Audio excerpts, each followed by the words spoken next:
자, 여러분 안녕하십니까? 우경의 연결론입니다. 오늘은 컨텐트 베이스드 인스트럭션에 대해서 설명해 드리도록 하겠습니다. 우리가 쉽게 CBI라고 얘기를 많이 하는데 컨텐트 베이스드 인스트럭션은 제가 강의할 때마다 학생들이 그 개념을 이해하기가 조금 힘들어하는 그런 부분이 있었습니다. 아마도 경험이 좀 없고 생소하기 때문에 그렇게 생각했던 것 같은데 사실은 그렇게 어렵지 않습니다. 그래서 개념을 좀 말씀드리도록 할게요. 그러니까 한국어로는 내용 중심 교수법이라고 해석이 됩니다. 그래서 보통은 우리가 이제 CBI 하고 이제 컨텐트 베이스드 인스트럭션이라고 얘기를 하는데 브라운 같은 경우 이제 컨텐트 베이스드 랭귀지 티칭이라는 단어를 사용했어요. 그래서 이제 CBLT라고 말을 하기도 합니다. 상관없어요. 컨텐트 베이스드 인스트럭션이라고 하거나 또는 컨텐트 베이스드 랭귀지 티칭이라고 하거나 같은 그 내용을 얘기하는 것이고요.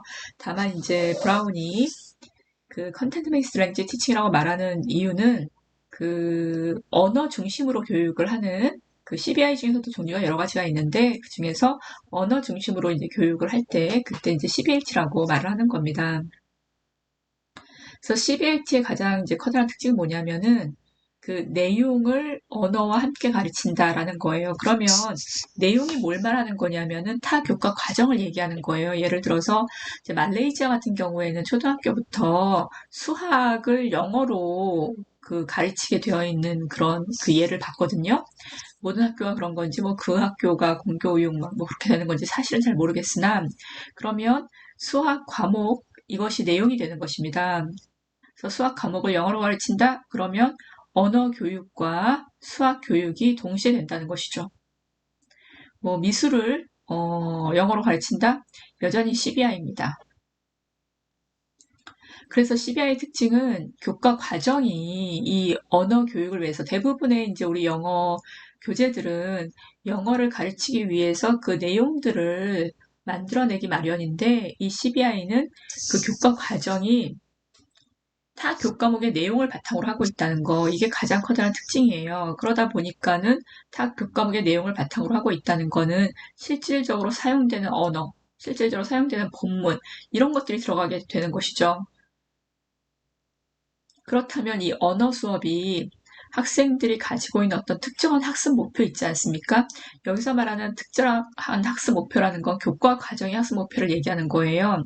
이 학생들이 예를 들어서 뭐 오늘 수업에 뭐 미술에 어떤 이제 특정한 작품을 한다. 그러면 그 수업 목표는 무슨 작품을 이해할 수 있다. 뭐 이 정도가 되겠죠. 그러면 그 학습 목표에 맞춰서 언어 수업이 적절하게 맞아서 들어가야 된다는 얘기입니다. 그래서 이 CBI가 이제 각광을 받는 이유는 그 언어를 결과적으로 우리가 이제 구성주의 학습 이론 시대에 와서 영어 교수를 한다든가 다른 이제 외국어 교수를 할 때 있어서 언어를 활용하게 하는 게 가장 커다란 궁극적인 언어 교수의 목표가 되는데 CBI 자체가 언어를 성공적으로 습득하게 하기 위해서 학습자가 사용하게 될 언어가 이미 수업 계획과 수업 내용 안에 들어가 있죠. 예를 들어서 여러분 이제 공대를 졸업했다고 한번 가정을 해봅시다. 그럼 공대 엔지니어링 수업을 영어로 듣는 거예요. 그럼 나중에 그 엔지니어링 디파트먼트에서 공과대에서 졸업해서 엔지니어링 부분에서 취업을 할 때 이미 수업 과정에서 영어로 들었기 때문에 취업을 해서 영어를 사용하게 될 환경에 처하더라도 아무 어려움 없이 그 영어를 활용할 수 있게 된다는 것이죠. 따라서 학습자가 이 다른 전공에 대한 내용을 공부하는 것이 아니라 직접 관련 있는 교과목의 내용을 가르치기 때문에 학습 동기가 높아진다는 거예요. 그 예를 들어서 그 중고등학교에서도 특수목적의 고등학교들이 있지 않습니까? 특수목적의 고등학교들에 이미 그 CBI 수업이 들어가 있는 걸로 알고 있습니다. 그리고 그에 대한 이제 테스트 모델도 2020년, 2019년에 이미 이제 그 만들어진 걸로 제가 알고 있거든요. 그래서 CBI가 이렇게 어떤 특정한 교과목 수업을 하는 데 있어서 교과목 수업과 동시에 영어를 가르칠 수 있다는데 굉장히 커다란 장점을 가지게 되는 거예요. 그러니까 원래 가지고 있는 지식, 내가 알고 있는 지식을 바탕으로 언어를 가르치기 때문에 교육적 효과가 높아지게 되는 것이죠. 자, 학생들이 가장 어려움을 겪는 거는 CBI의 종류, 요 세 가지입니다.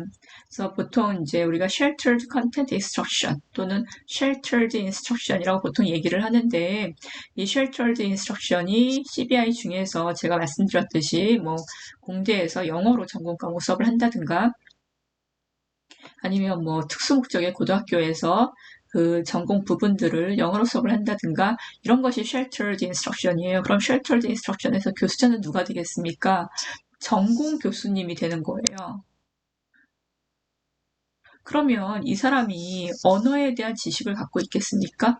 그렇지 않죠. 그냥 자신이 알고 있는 영어 능력을 활용을 해서 컨텐츠를 가르칠 뿐인 거예요. 그러니까 이 전공 교수자가 어떠한 방식으로 수업을 진행하느냐에 따라서 언어 교육은 따라가는 것입니다. 그러면 언어 교육이 안 되는 거 아니냐? 그렇지 않죠. 여러분 왜 국제고등학교, 국제중학교 이런 데 이제 그 자녀들 부모님들이 보내려고 그러겠습니까? 거기서 영어 수업을 뭐 따로 듣는 것이 아니라 그 전공 과목들을 각각 과목들을 영어로 수업하잖아요. 그럼 학생들이 자연스럽게 영어를 사용할 수 있는 환경에 처하게 되는 것이죠. 그거와 똑같이 sheltered instruction도 그런 이제 외국어로 수업하는 그 고등학교와 똑같이 전공 과목을 공부하면서 자연스럽게 언어를 학습하게 되는 그런 효과를 갖게 되는 것입니다.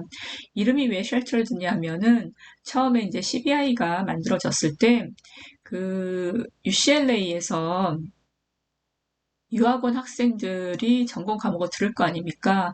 근데 그 유학생들을 따로 빼내서 원어민, 거기 있는 미국인 학생들하고 서로 경쟁하지 않게 따로 빼내서 이 학생들이 좀 보호받는 환경에서 전공 수업을 했던 거예요. 그래서 이름이 Sheltered Instruction이 되었습니다. 그 다음에 어드정트는 교수자가 2명이에요. 그래서 언어 수업을 하는 교수자 1명, 그 다음에 전공 수업을 하는 교수자 1명, 이렇게 구성이 되어 있습니다. 그래서 실라버스가 거의 똑같아요. 그래서 전공 수업을 하는 선생님이 예를 들어 뭐 A라는 걸 가르친다. 그러면 언어 수업을 하는, 그럼 전공 선생님들은 당연히 내용에, 가르쳐야 되는 내용에 포커스해서 A를 가르치겠죠.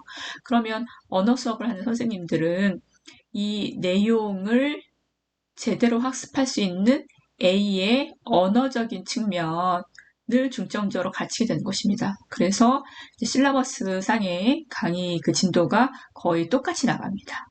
그럼 학생들은 교재가 한 권이죠.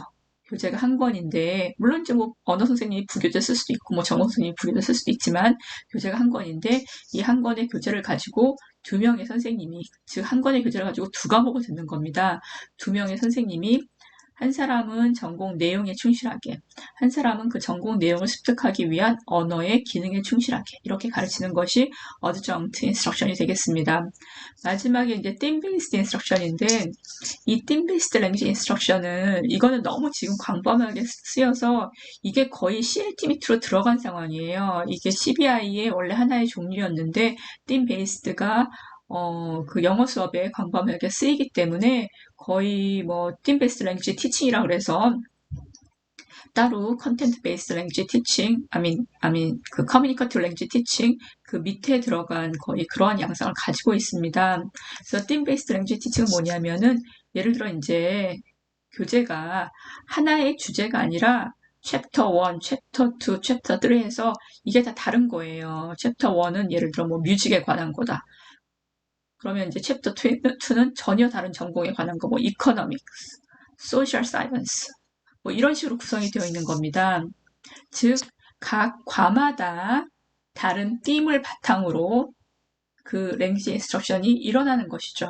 그래서 이거는 여러분들 대부분 이제 대학의 교양 영어 수업 보면 교재가 그냥 conversational English class 이런 거 말고 그 교재 자체가 하나하나 각 과마다 마치 전공 수업하고 비슷하게 구성이 되어 있는 걸 볼 수 있습니다. 그렇게 되어 있을 때 이거를 theme based language teaching이라고 하죠. 그러면 theme based language teaching에 있어서 교수자는 누굽니까? 교수자 한 명입니다. 그러면 이 한 명의 교수자는 누구? 언어를 가르치는 선생님이에요. 그러니까 이 theme based language teaching은 이 그 컨텐츠를 그러니까 그 교과목을 전공하고 있는 교수가 가르치는 게 아니라 그 교과목의 내용을 바탕으로 해서, 근데 그 교과목도 다 대부분 다양한 교과목이 되는 것이죠. 그 교과목의 내용을 바탕으로 해서 가르치는 거를 theme based language teaching이라고 얘기를 합니다. 물론 여기서 theme은 제가 지금 교과목이라고 얘기를 들었지만 다른 것이 나와도 상관이 없습니다. 다만 그 자체가 컨텐트가 오센틱하고 실질적으로 사용하는 컨텐트고 이러면 큰 문제가 없는 것이죠. 자, 오늘 이렇게 컨텐트 베이스 인스트럭션에 대해서 설명을 드렸습니다. 혹시 궁금한 점 있으면 댓글로 물어보시고요. 오늘은 여기서 마치도록 하겠습니다. 여러분 수고하셨습니다.